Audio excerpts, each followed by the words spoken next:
Mga kaibigan, isang magandang araw po sa inyong lahat.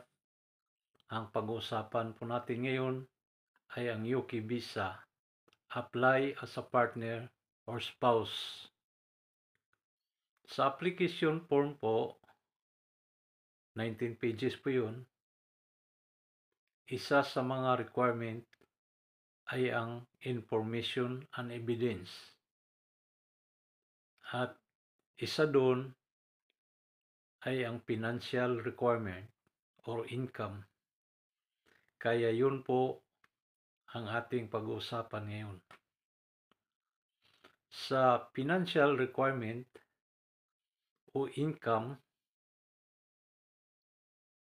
hinahanap po nila kung magkano ang kinikita niyong mag-asawa. Kung ang asawa mo ay ang nasa United Kingdom at yung husband ay nasa Pilipinas, ibig sabihin po, ang asawa mo, wife, ang magpo-produce ng financial requirement. Sapagkat po, ang kita kung ang lalaki nagtatrabaho sa Pilipinas ay hindi po yun kasali. Ang hinahanap po kung magkano yung income dito sa UK. So sa spouse visa po, ang amount na dapat na income is 29,000 pounds per annum. Dati po, ano lang yan, nasa 18,000 pounds per annum, pero tinaasan po. So, dapat yun ang ma-produce, maipakita. So, paano po yun ma-prove?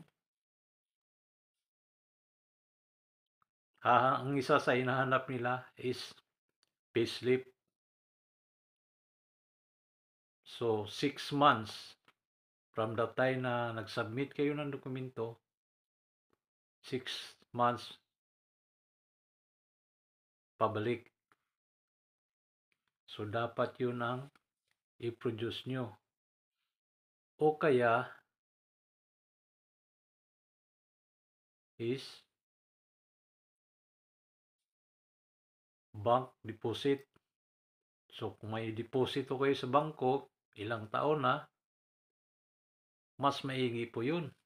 Ang required lang doon, requirement, kung sa bank deposit kayo, is 16,000 pounds. Kung may pira kayo na ganon, yun ay pwede nyong ipakita. Pero kailangan, ang may payo ko, kailangan talagang basahin nyo yung requirement. Kasi mayroong mga exemption po.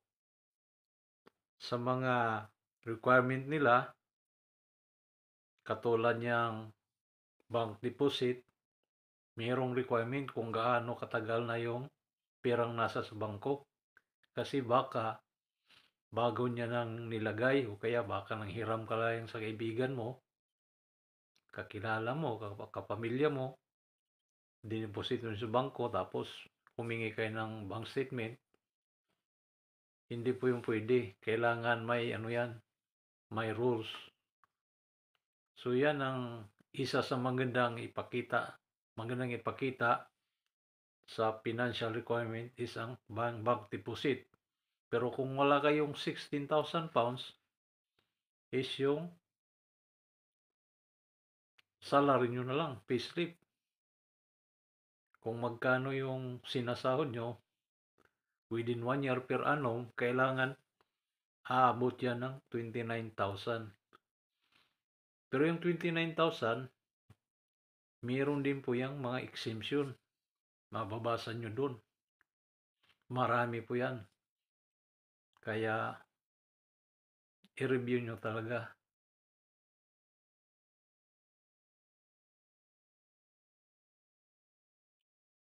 Sa information and evidence,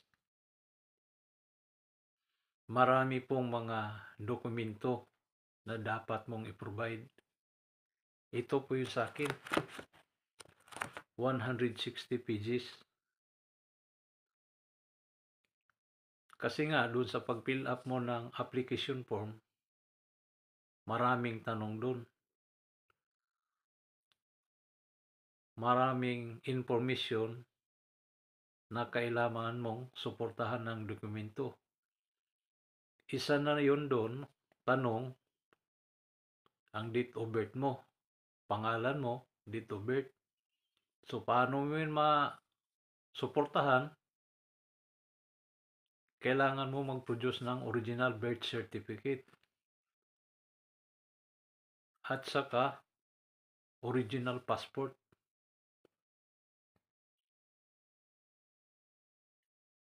I-photocopy mo yun po.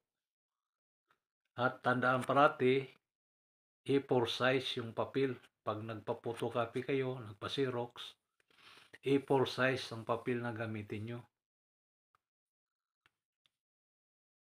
Sa passport po, kasi mayroong tanong doon, nasaan kayo sa lumipas na 10 taon?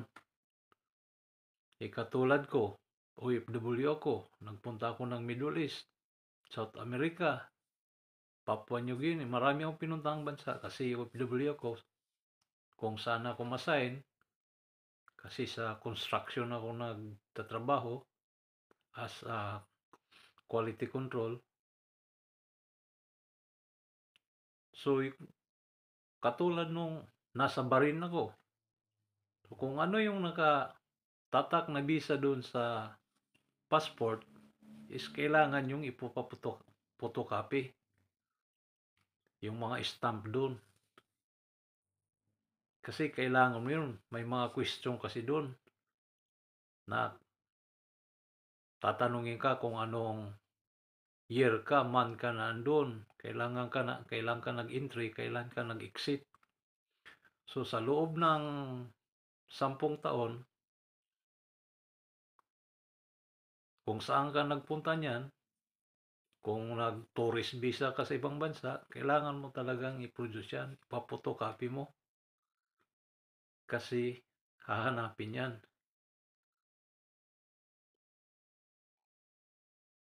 Isa sa mahalaga rin na i-provide mo sa information and evidence is ang marriage contract. Kasi maraming tanong yan doon sa application form. Araw ng kasal, saan ka kinasal, marami po yan. Sa birth certificate, kailangan din mag-provide ng partner mo. So, ang i-provide nyo na dokumento ay ikaw na applicant at saka yung partner mo. Dalawa kayong mag-provide.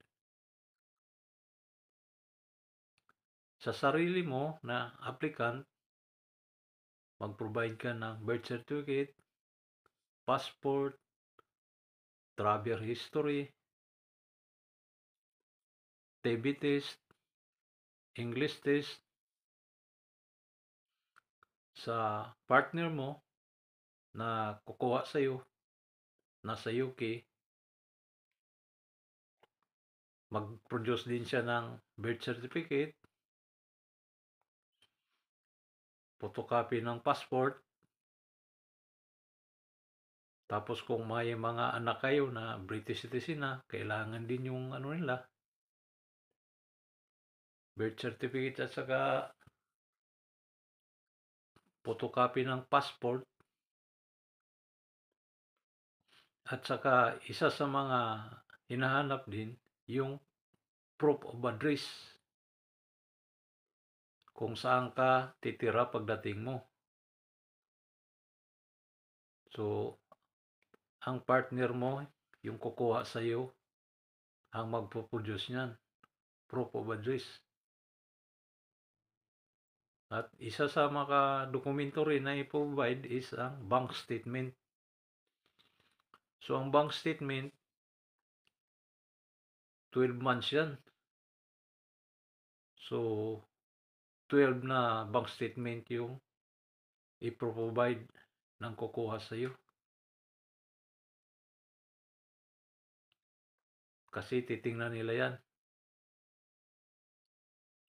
Ang isa pa is yung Certificate of Employment. Kailangan yung kukuha sa iyo, mag-request siya sa kumpanya na humingi siya ng employment certificate, nakalagay doon kung kailan nag-umpisa ng trabaho, nakalagay din doon kung magkano yung sahod, yung address, kasi isa yun sa titingnan, yung employment certificate.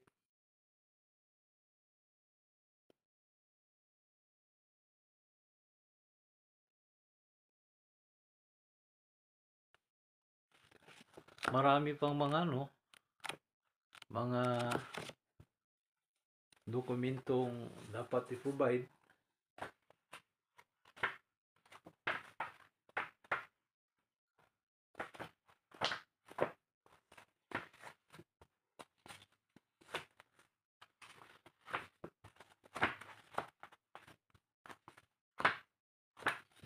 Kung British citizen yung kukuha sa iyo, is kailangan din mag-provide ng certificate, kasi mayroon yung nakukuhang British certificate at saka national insurance number. Kailangan po yun.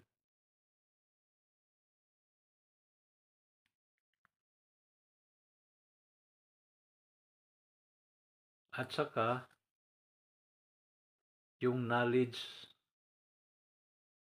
in English, yung English test certificate na ikaw ay pumasa sa exam.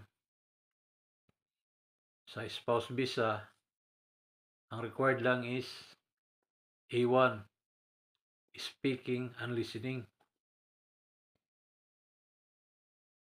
Yun lang ang kailangan. At TB test certificate kung saan ka sa authorized sa Pilipinas, nagpa-medical, bigyan ka ng certificate, kasama yun.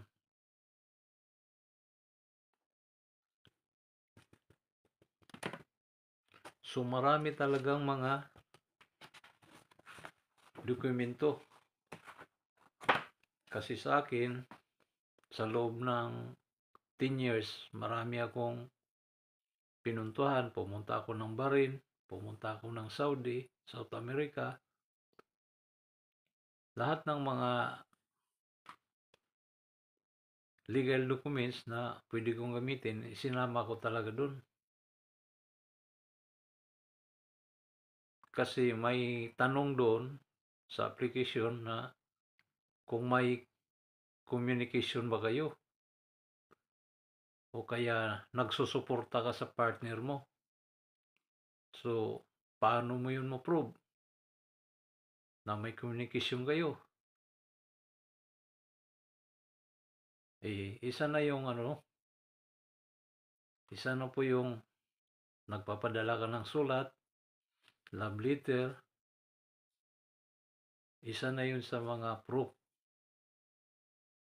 At saka kung nagpapadala ka ng pera, yung mga resibo nun, importante yun. Ipapotocopy mo yun ng A4 na patunay na sinusuportahan mo yung pamilya mo, yung mga anak mo.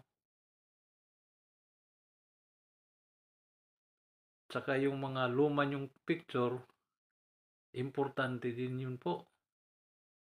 Kasi sa akin, hinanap additional evidence So, yung mga sinauna pa talagang mga love letter, prinobide ko. Mga ano na, 18 years ago. Sipin mo yan.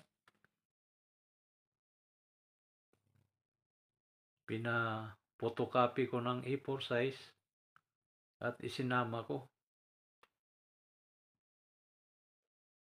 So, wag niyo pong kalimutan,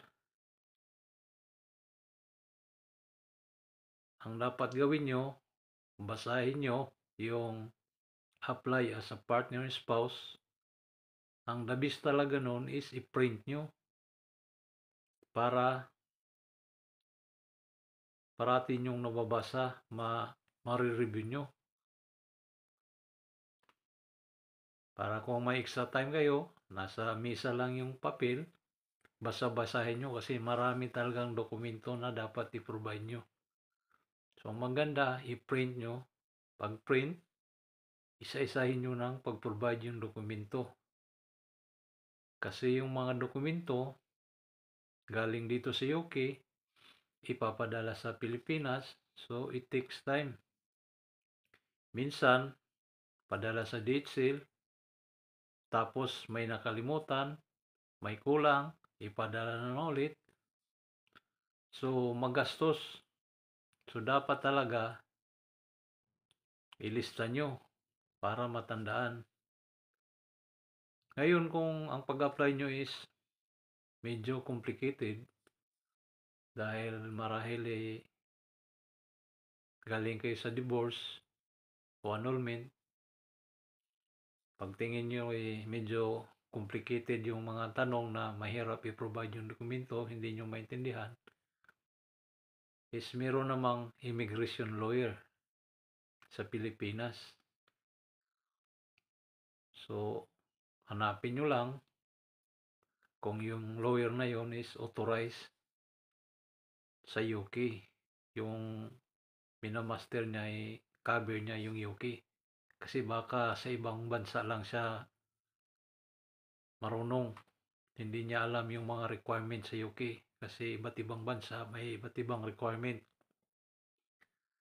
So, para makasure kayo, mag-book kayo kasi ang pag-book is either telephone call or online. Baka walang walk-in. Kaya tingnan nyo na, maghanap kayo sa website. Merong mga immigration lawyer. Yun, nakakasigurado kayo. Pero, magbabayad din kayo. So, ang ginawa ko, sa akin, nag-print ako, binasa ko yung apply as a partner or spouse, print ko. So, parati ko yung binasa. Nire-review ko para maintindihan ko talaga. Pag sabing kailangan ng birth certificate, provide ako. Kuha ako ng bago. Passport, bago. Tapos si Mrs. pinrovide niya yung bank statement, employment certificate, proof of address. So yung mga birth certificate nila, passport copy, photocopy, pati ng mga bata, at saka yung financial requirement, bank statement, payslip. Pag na provide nyo na yung mga documents na yan, is kasi dun sa application form, 19 pages yun, bawat tanong, ang masagot, kadalasan sa dokumento mo makuha yung sagot. Date of birth, date of marriage, proof of address, pipilapan mo doon. So, kung mapilapan mo na lahat yun, magbayad na ng Visa application fee. In dollars yun. Sa website, makita nyo naka-pounds, pero pagbayad nyo is naka-dollar yun. Bayaran nyo ng dollar, tapos sila na mag-convert kung dollar to pounds. Ang napakahalaga ring tandaan nyo is yung bangko nyo. Kasi nga, sa Visa fee at saka healthcare surcharge is malaking amount ng pera. Dapat inform nyo yung bangko nyo na mayroong ikakaltas sa debit card mo. Dapat mayroong kang debit card. Kasi pagbayad mo online, debit card po yung gagamitin. Hindi ka pwedeng magbayad na doon ka sa opisina. Wala pong ganun. Sa card mo po.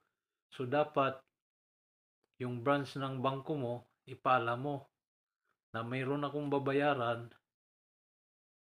ganitong halaga. Kasi ang nangyari sa akin, pagbayad ko, dinecline ng bangko. Kasi nga malaking halaga. Mga Visa fee at saka healthcare surcharge. Kasi ang healthcare surcharge nasa mga 3,200 pounds plus visa fee. Siguro mga 300,000 yun mahigit. Sa bangko kasi sa atin, maximum in one day, pwede ka lang mag-debit, magpalabas ng pera is maximum yata 60,000 lang. So, ang nangyari sa akin, dinecline.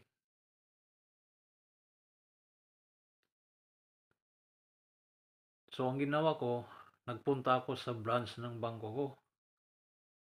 Sinabi ko na may babayaran ako na pera, na amount, i-debit sa card ko.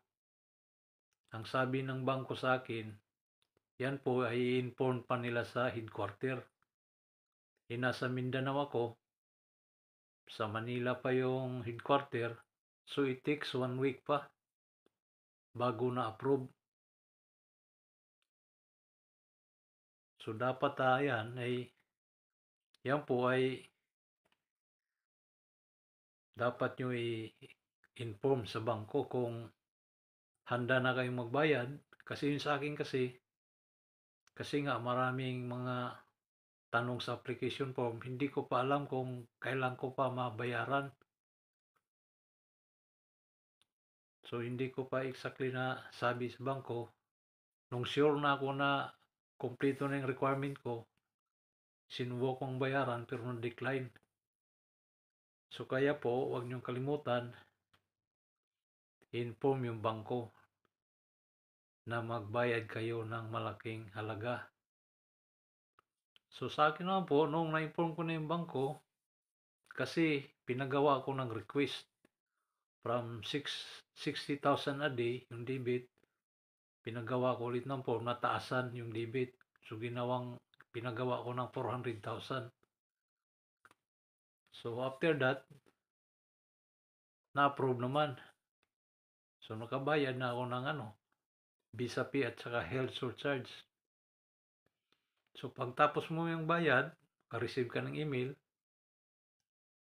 meron namang ibang form na pipilapan ka at mag-book ka ng appointment sa BFS. Yung form na yon, pilapan mo at saka i-print mo. Yun kasama sa mga dokumento mo sa information and evidence, dadalhin mo doon sa BFS sa Maynila.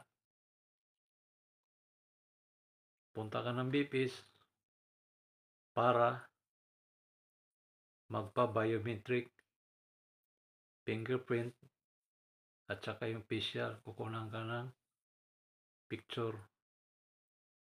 I-submit mo doon. So, yun po ang mga dokumentong prinobide ko.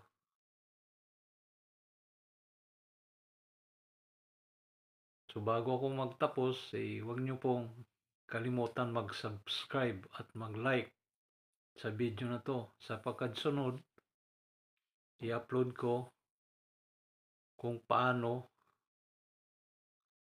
mapadali ang pagkuha ng knowledge of English test.